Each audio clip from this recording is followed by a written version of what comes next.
নমস্কার, আমি গোবিন্দদেব গোস্বামী অ্যাস্ট্রোলজিতে সবাইকে স্বাগত জানাই। ঈশ্বরের কৃপায় সবাই সুস্থ থাকুন, সুন্দর থাকুন, মঙ্গলময়, সকলের মঙ্গল করুন।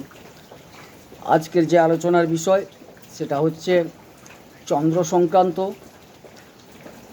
আমরা লগ্ন এবং রাশি এই দুটির উপর ভিত্তি করে সাধারণত আমাদের লগ্ন কোষ্ঠীর পর্যালোচনা করি।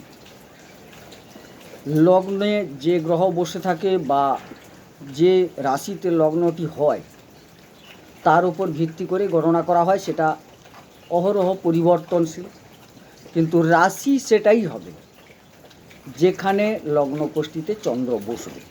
সুতরাং আপনাদের প্রথমে দেখতে হবে যে চন্দ্রের গুরুত্বটা, বুঝতে হবে চন্দ্রের গুরুত্বটা।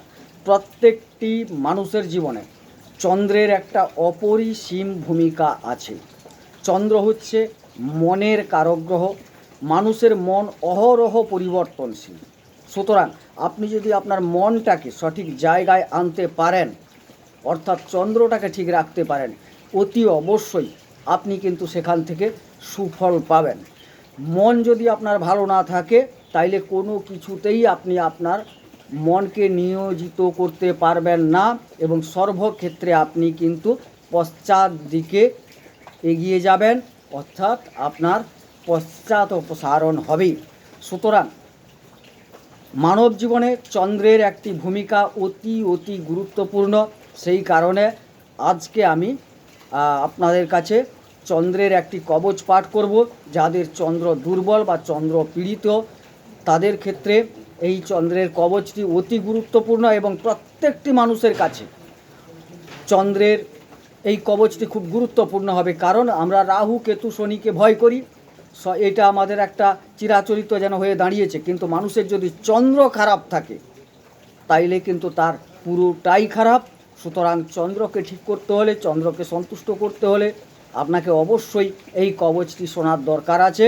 এবং এই কবচ ব্যতীত আপনারা চন্দ্রের স্তোত্র পাঠ করতে পারেন, কবচটি পাঠ করতে পারেন, চন্দ্রের বীজ পাঠ করতে পারেন বা বিভিন্ন রকম রেমেডি ধারণও করতে পারেন। তো যারা মোটামুটি একটা গোচর বিচারে কিছুদিনের জন্য, চন্দ্র তো মাত্র 54 ঘন্টা থাকেন, সেই ক্ষেত্রে কোনো সময় ভালো গ্রহ পেলে ভালো ফল দেবেন, খারাপ গ্রহ পেলে খারাপ ফল দেবেন। সেক্ষেত্রে আপনি রেমেডি হয়তো চিরস্থায়ী একটা ধারণ করতেই পারেন যাদের খুব খারাপ অবস্থায় আছে। কিন্তু যাদের চন্দ্রটা অহরহ যেহেতু পরিবর্তনশীল, সেক্ষেত্রে আপনি চন্দ্রের এই কবচটিকে অবশ্যই শ্রবণ করুন, অবশ্যই উপকার পাবেন। তো যাই হোক, কথা না বাড়িয়ে আমি কবচ পাঠ শুরু করছি।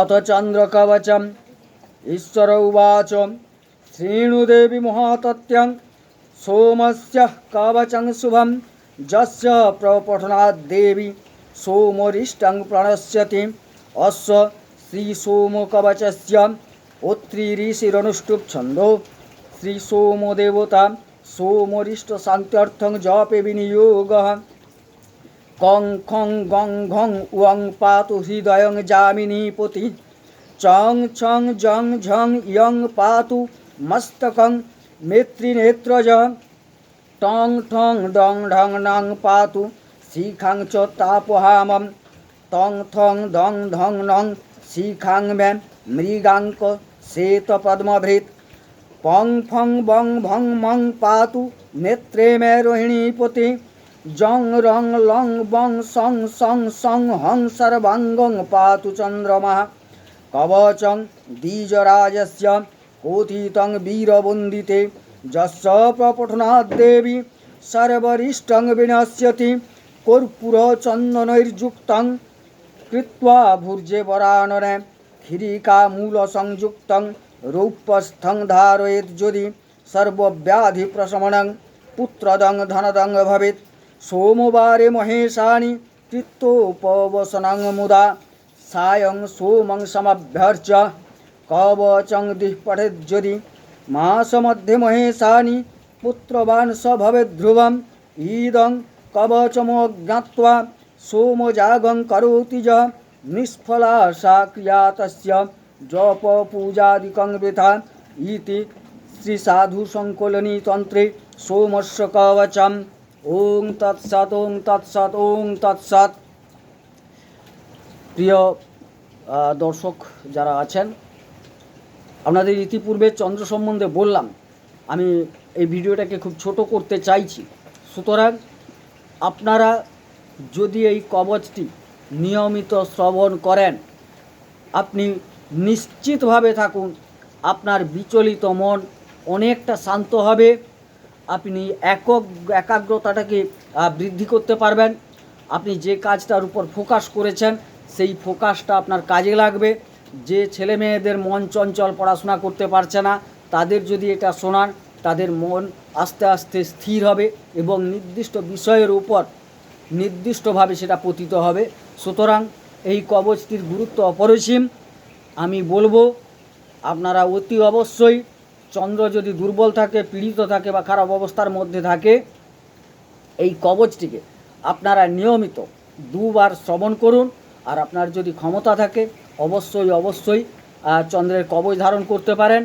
এবং আপনার চন্দ্র কিভাবে আছে যদি বুঝতে না পারছেন, অতি অবশ্যই কোনো ভালো জ্যোতিষ দেখিয়ে নিন। আর যদি প্রয়োজন বোধ করেন আমার সাথেও যোগাযোগ করতে পারেন। আমার যোগাযোগের নাম্বার, যেটা কল নাম্বার হচ্ছে 9609078231 এবং হোয়াটসঅ্যাপ নাম্বার হচ্ছে 8972451464। এই নাম্বারে অবশ্যই যোগাযোগ করবেন। সবাই সুস্থ থাকুন, সুন্দর থাকুন, ঈশ্বর সকলের মঙ্গল করুন। মঙ্গল হোক। নমস্কার।